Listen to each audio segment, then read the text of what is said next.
Hi guys, James at RampantLionReviews again for you today with another beer review. For this one we are going to stick to Sweden. We're going to head up towards Gothenburg once again, or Göteborg as you'd say in Swedish, which as I've told you many a time is the craft beer city when it comes to Sweden. You'll find some really incredible stuff up there. And for this one we're going to a brewery that are pretty well renowned actually, and you've seen me review a couple of things from these guys now. So we're going to return to OO Brewing and we're going to have a taste of a slightly different beer from them.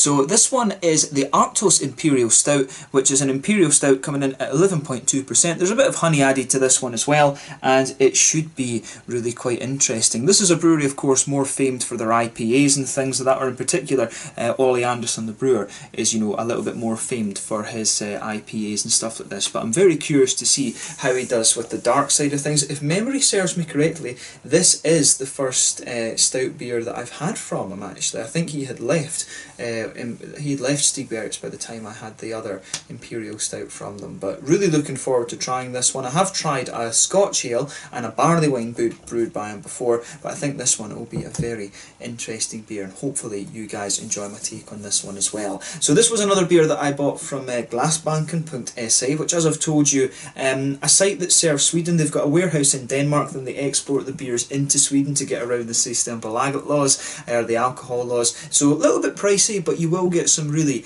kind of interesting and random things in there. So this was where I managed to pick up this beer. I don't think this has been released through Systembolaget before, but really looking forward to this, and as always I hope you guys enjoy my take on this beer. So anyway, as is usual with my reviews then, I'll tell you a little bit about the brewery. If you want to get straight to the tasting, just fast forward. All the usual links are in the description below. That's the brewery website, the link to my other reviews that I've done from OO Brewing before. No doubt I will add some more in the fairly near future. There's all the usual social media. If you want to see more beer reviews, do please consider subscribing to the channel. The whole channel, of course, has a geography-based tagging system, so you can go into the home page and search for beer based on country, city, state, county, prefecture, whatever it is you're interested in. Do check out the playlists of beers from different countries. There is one there for all the Swedish beers that I've reviewed for you. That's constantly being added to, and as always, please do get in touch and let me know some of the other beers and breweries that you guys would like to see me review. It's always great to hear from you guys that are watching the videos,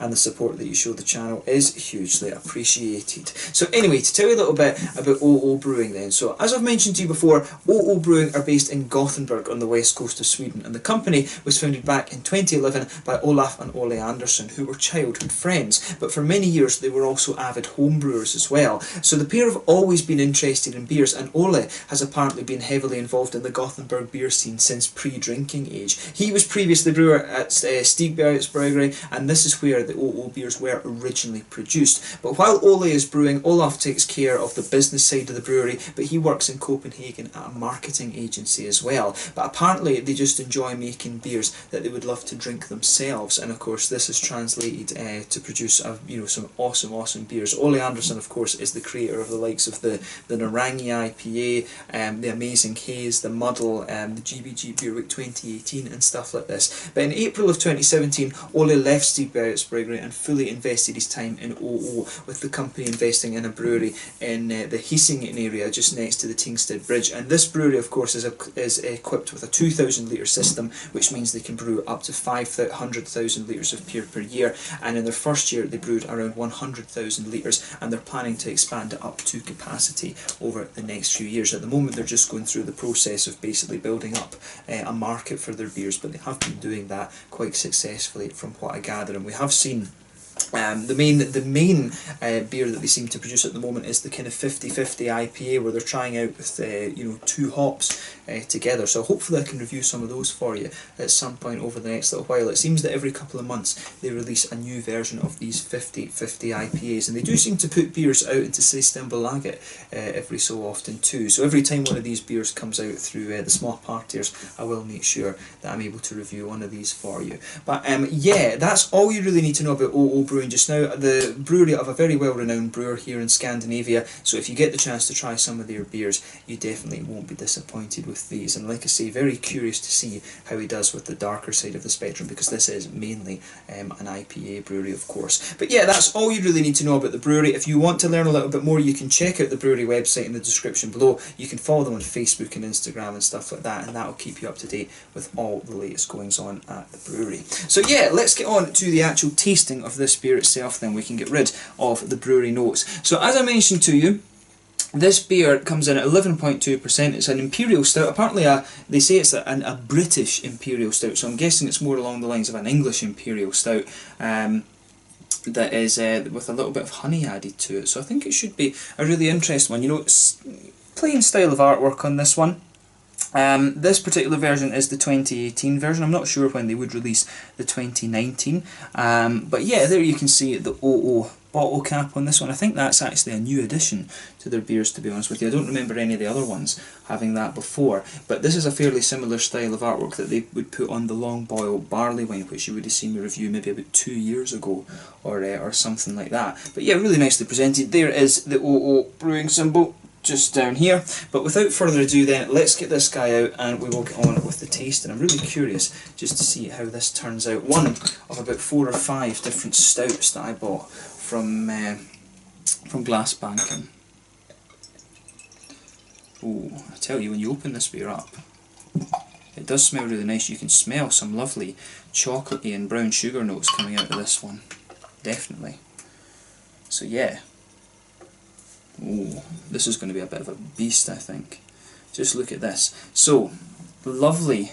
Just look how oily that beer is. You can see from the lacing, that's a very, very oily, murky kind of beer, this one. But yeah, if I hold this beer up to the light, you know, there is a little bit of a kind of Coca-Cola edge to it when you shine the light through it. But other than that, this is a completely ebony coloured beer. This one, absolutely pitch black, black as night. You can see there's about a half finger, no, probably about a quarter finger or a third finger of a frothy, very, very dark tan head on this one. That's one of the darkest heads I've seen on a beer in a little while, actually. So yeah, very impressively dark head, this one. But 1 or 2 big bubbles sticking towards the side of the glass, and a few little ones just heading up towards the bottom of that head there. But you know, overall it does look pretty damn nice, but nothing particularly surprising about the appearance of this beer when you consider that it is an Imperial Stout, and the aroma that's just kind of pushing its way out from this one is a very high cocoa chocolate, a little bit of a roasty quality to this one, to be honest with you. It almost smells like a charred chocolate, and you can smell a little bit of brown sugar and red fruity sharpness coming out of this one too. But overall it looks pretty much as you would expect from an Imperial Stout. So let's take a closer look at that aroma then and just see how we get on with this one. Oh, yeah, that smells like a bit of a boozy beast, to be honest with you. So yeah, with this beer then, it's got a lovely kind of charred chocolate base to it. It's a very high cocoa content, the chocolate in this one, incidentally. You're talking about 80-90% cocoa, I would say. It really has that very strong cocoa bean note to it, but you're also getting a lot of red fruity ester off this one. I always like that when you try some of these Lindt chocolates, the very high cocoa ones, because it's got that very strong red fruity ester taste to it, and you can really pick up that in the aroma of this beer. But the chocolate almost smells a little bit charred. You do have a little bit of a roasty black malt to this one, but the chocolate itself actually smells charred. There is a little bit of a treacly molasses kind of thing to this one. Later on in the aroma, the honey does come out. It's got a little bit of a lighter, more, almost like a more wafery kind of brown sugar, so you can pick up the honey separately, but to me there is a good little bit of a kind of a sort of very syrupy and really quite roasty, toasty brown sugar coming out of this beer as well. Yeah, a little bit of a nutty note to this one, but this stout, in fairness, it really does come across as being quite dark in its aroma, really quite dark and roasty, toasty. And you know, the English Imperial Stouts do tend to be like that, to be honest with you, compared to the American ones. American beers, when the Americans get a hold of an old world beer style, if you want to call it that, they do tend to take them and make them a bit more fruity and a bit more sweet. But you really can tell with this one, with the roasty, dark character that this beer has, you know, it definitely, the aroma at least, definitely links in with what you would expect of an English style Imperial Stout. In terms of the hoppiness of this beer then, I think there's a good little bit of earthiness in here, and that kind of plays in well with the roasty black malt backbone. There's maybe a little touch of a kind of grassy floral sort of thing, but that's quite minimal. But there is a good little bit of a red fruity character to this one as well. Yeah. So on the fruity side of things, it's got a little bit of sharpness, you know, plums, raisins kind of thing. There is a little bit of a sort of more juicy, datey, figgy aspect to this beer as well, and a little bit of a candied fruit ester also. The fruity notes in this beer are pretty complex, so they do have the sharper notes to them. They do have a little bit of more juicy quality as well, and you've also got some of the slightly more kind of candied aromas too. It always reminds me of the little heart-shaped sweets you get in the Haribo Star Mix. You can pick up a little bit of that kind of candied strawberry, candied berry aroma out of this one actually. But I mean, in terms of other imperials, or in terms of the Imperial Stout category, I guess I should say, comparing this one to other beers, yeah, this one to me comes across as quite roasty and toasty. It's one of the more chocolatey Imperial Stouts that I've come across. But it's got a nice roasty toasty brown sugar note to it, and it's also got a good little bit of a roasty kind of charred chocolate quality as well, which is very nice. So as I always say, take a little bit of time and just enjoy the aroma of the beer before you get stuck into it. But we're going to have a taste of this one now and just see how we get on. So this one is the Arctos Imperial Stout, coming in at 11.2%, a little bit of honey added to this beer as well, from OO Brewing in Gothenburg here in Sweden. Let's get stuck into this one. Slange, skål.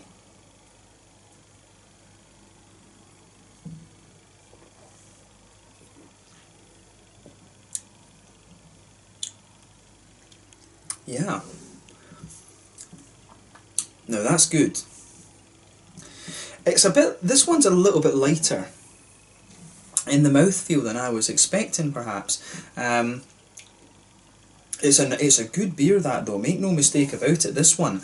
I'm guessing that Ole has a bit of a thing for English beers, to be honest with you, because I remember the long boil barley wine that I reviewed for you. I want to say that was the 2016 edition maybe that I reviewed.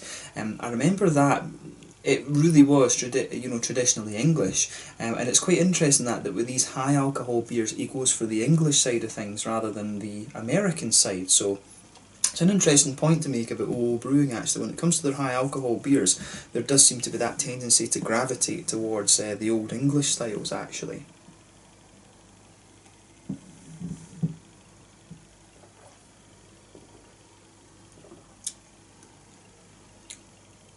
But yeah, when you take a few sips of this and you let your mouth adjust to it, it does smooth out a little bit. But what you notice about this beer is that it really has a roasty, kind of toasty black backbone to it, and that almost adds a little bit of crispness to the beer. This one, it's definitely not the thickest and most syrupy Imperial Stout that I've come across, by no means, but it does have a really nice mouthfeel to it. It is definitely more of a kind of oily and quite slick Imperial Stout compared to some of the other ones, and it's interesting just how it has that slickness to it, but it has the roasty toasty backbone. In some ways this beer actually does remind me a little bit of old engine oil from Harveston Brewery, which is very close to my home back in Scotland. This beer does remind me of that quite a little bit, but obviously it's a bit higher in alcohol content, right enough.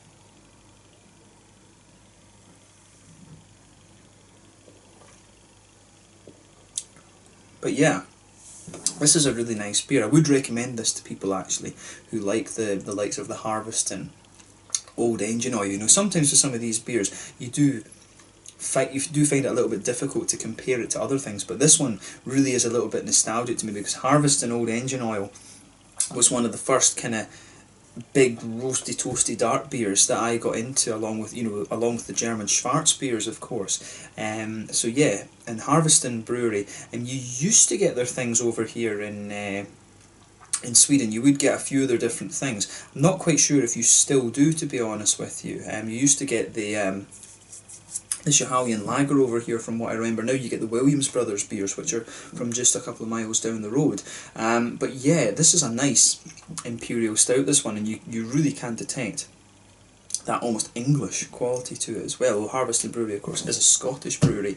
But yeah, let's try and break down the flavour of this one and just see how we get on. So straight away with this beer, on your first taste, you can feel the roasty black malts just taking over and just blanketing the middle of your palate there. Once you take a few more sips of that, you will find that it just smooths out a little bit, and you can feel that you can just feel a little bit of the malty quality just just kind of pushing down and taking away some of the bitterness that you'll get from the roasty notes.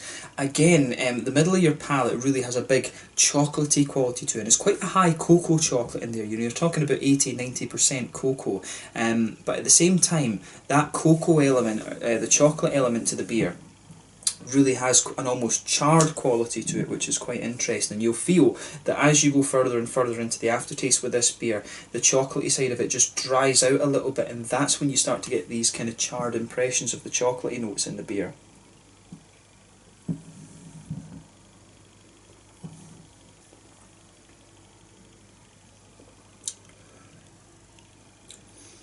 Yeah. In the very centre of your palate as well, you do start to get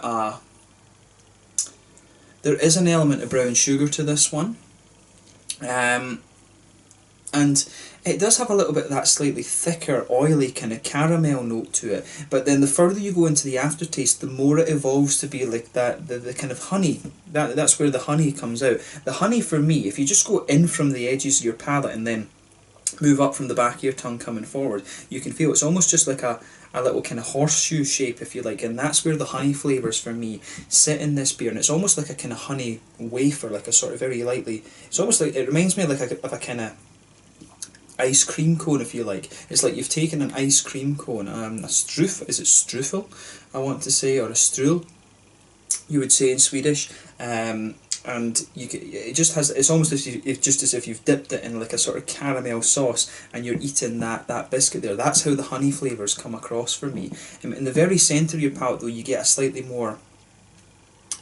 syrupy brown sugar. It's quite a well-fired brown sugar actually that you get in the centre of your palate, and that's covering up some of the booziness of the beer, and that's one of the things with this beer. You will get a little bit of warmth in your chest from this one. I mean, 11.2%, it is you know, it is a bit of a beast, this beer, but since it's a more English Imperial Stout, it's not as good at covering its you know, it's not as good at covering its alcohol, if you like. It doesn't have the same amount of brown sugars that you might get from one of the American things, to be honest with you, so you will feel a little bit of the booziness in this one, but that's not a bad thing. It's just a different way of doing things, to be honest with you.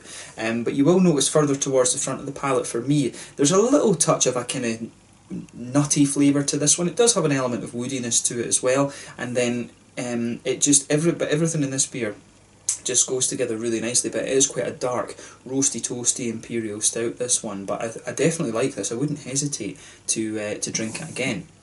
So in terms of the mouthfeel then, I would say that this beer, in terms of the hoppy side of the beer rather, not the mouthfeel, in the back corners of the palate you've got a nice little bit of earthiness there. I think there's definitely a bit of English hops in here because the earthiness in this beer is pretty dark, but I'm sure there's a little touch of American hops in here as well. So yeah, nice little bit of dark earthiness there. That builds a good bridge with the roasty black malt backbone that the beer has, but it just smooths out a little bit as you come further forward, and you can feel there is an element of floral aromaticity to this beer at the front corners of the palate. You can just pick up a little bit of that floral note in there, and then round the very front curve of the palate you've got a nice lighter sort of grassiness. The green side of the hops in this one are quite reserved, if you like, but they do have enough of a presence there for you to pick them up, and behind the front curve of the palate, of course, that's where you get that nice oily bubble where those juicy fruity esters start to come out of the beer.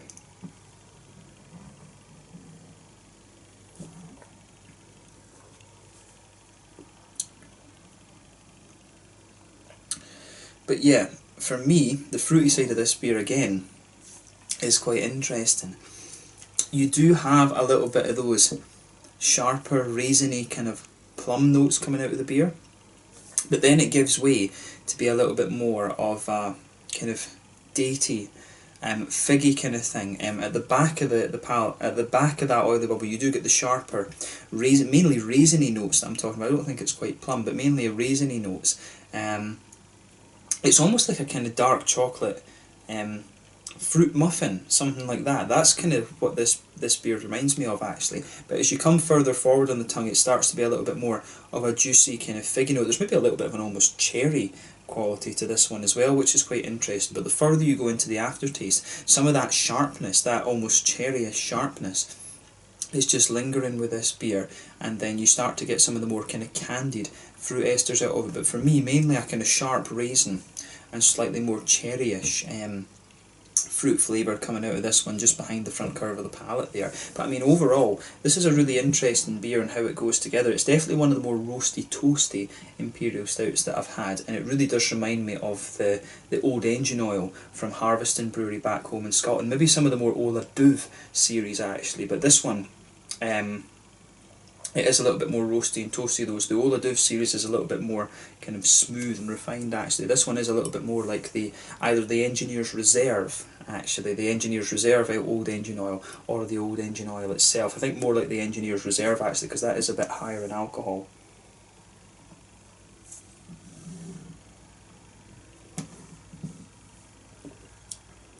But yeah, I'm finding that the more and more that I drink of this beer, the fruity side of it does become a little bit more juicy. But let's focus on the mouthfeel then. I mean, this is a really nice roasty, toasty imperial stout. If that's your kind of thing that you like from the imperial stouts, you will definitely enjoy this one. Definitely a distinctively English imperial stout, to be honest with you, even though it does remind me of a Scottish beer that I really, it was one of the first beers that I reviewed, actually. But in terms of the mouthfeel then, I would say that this stout, it's bottom end of full bodied, top end of mid bodied. It's somewhere in that kind of range. It does have a little bit of carbonation to it, but overall the carbonation is quite smooth. But the carbonation actually does help bring out some of the roasty, toasty aspects of the beer. Overall, I would say that this is a slightly more wet feeling imperial stout. It's not the most oily one you're going to come across. It does have a little bit more of a lighter and wetter feel to it, to be honest with you. Malt base has a really good balance between the roasty, toasty aspects of the beer. It does smooth out a little bit and become a little bit thicker and more syrupy in terms of the chocolate and the brown sugars later on, but you can feel the centre of your palate really drying out with this one the further you go into the flavour with the beer. Hoppy side of the beer, there is a little bit of bitterness in there. I would guess that this beer is somewhere in the kind of range of about 70 IBUs, and that's both from the malt base and from the hoppy side of it, and you've got a nice little bit of a juiciness from the fruity side of the hops too, but it does have just a little touch of sharpness as well. But I mean, overall, a really, really nice imperial stout. This one definitely leaning more towards the roasty, toasty side of the spectrum. And as I say, this one really reminds me of the Old Engine Oil and the Old Engineer or Engineer's Reserve, exactly. I'm not sure exactly what you call that beer, from the Harveston Brewery, very close to me at home in Scotland. So if you like that beer, and that's quite a famous beer, so hopefully Swedish people recognise the name of that. But if you like that beer, this is one that I think you definitely will enjoy. So definitely a more English style imperial stout, this one. I can see what they were meaning on the website when they were talking about this. But overall, a really nice beer, this one, and I'm glad that I was able to review that for you, so I hope you guys have enjoyed my take on it. So let's leave it at that then. This one was the Arctos Imperial Stout, an English style Imperial Stout, coming in at 11.2%, a little bit of honey added to the brew from OO Brewing in Gothenburg here in Sweden. A lovely beer this, and if you get the chance to try this one, I'm sure you'll enjoy it. So yeah, once again, thank you for watching my beer reviews. Until the next time, please like, subscribe, share, all the usual YouTube stuff. Let me know your own thoughts on this beer in the comments section below. Let me know what your favourite beers are from OO Brewing, and I'm sure we'll return to these guys at some point in the fairly near future. I do hope that I can try one of the 50/50 series